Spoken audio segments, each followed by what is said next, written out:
കോഴിക്കോട് ജില്ലയിൽ പുലർച്ചെ മുതൽ ശക്തമായ മഴയാണ് അനുഭവപ്പെടുന്നത്. ഇന്ന് പകൽ സമയത്തും ചെറിയ ഇടവേളകൾ മാറ്റി നിർത്തിയാൽ ശക്തമായ മഴ തുടരുന്ന സാഹചര്യമുണ്ടായി. മഴയോടൊപ്പം തന്നെ വലിയ ശക്തമായ കാറ്റ് വീശുന്നതും കാണാൻ കഴിഞ്ഞു. മിന്നൽ ചുഴലി പലയിടങ്ങളിലും ഉണ്ടായി എന്നുള്ളതാണ്. കോഴിക്കോട് ബീച്ച് പ്രദേശത്ത് തന്നെയാണ് കടൽ കുറച്ച് കരയിലേക്ക് വരുന്ന വെള്ളം കയറുന്ന സാഹചര്യമുണ്ടായി. ശക്തമായ കാറ്റ് വീശുന്ന സാഹചര്യമുണ്ടായി. അവിടെയുള്ള വഴിയോര കച്ചവടക്കാരെയും നാട്ടുകാരെയും ഒക്കെ കടൽ കാണാനെത്തിയവരുമൊക്കെ പോലീസ് അവിടെ നിന്നും മാറ്റി. ഒപ്പം തന്നെയാണ് കോഴിക്കോട് കോർപ്പറേഷൻ്റെ ഫ്രണ്ട് ഓഫീസിന് മുമ്പിലുള്ള ഗ്ലാസ് വാൾ അത് പെട്ടെന്ന് കനത്ത കാറ്റിൽ പെട്ടെന്ന് തകർന്ന് വലിയ ശബ്ദത്തോടുകൂടി തകർന്നു. നാട്ടുകാരൊക്കെ ആശങ്കപ്പെട്ട് ഓടുന്ന സാഹചര്യമുണ്ടായി. പക്ഷേ ആളപായമൊന്നുമില്ല, ആർക്കും പരിക്കൊന്നുമില്ല.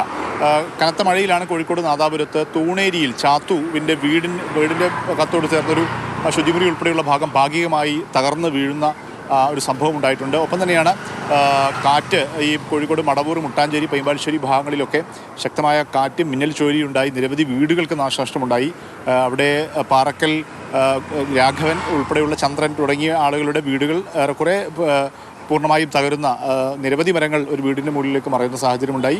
മറ്റ് 10-12ഓളം വീടുകൾക്ക് ഭാഗികമായും നാശനഷ്ടമുണ്ടായിട്ടുണ്ട്. അവിടെ വൈദ്യുതി പോസ്റ്റുകൾക്ക് മുകളിലും മരങ്ങൾ വീണ് വലിയ തടസ്സമുണ്ടായിട്ടുണ്ട്. അവിടെ ഫയർഫോഴ്സ് നാട്ടുകാരുമൊക്കെ മരങ്ങൾ മുറിച്ചു മാറ്റിയാണ് അവിടെ നാട്ടുകാരുടെ ജീവിതം പൂർവ്വസ്ഥിതിയിലേക്ക് കൊണ്ടുവരാനുള്ള ശ്രമം നടത്തുന്നു. അങ്ങനെ മിന്നൽ ചുഴലി കോഴിക്കോട് ജില്ലയിൽ പലയിടങ്ങളിലും നാശനഷ്ടങ്ങൾ ഉണ്ടായിട്ടുണ്ട്.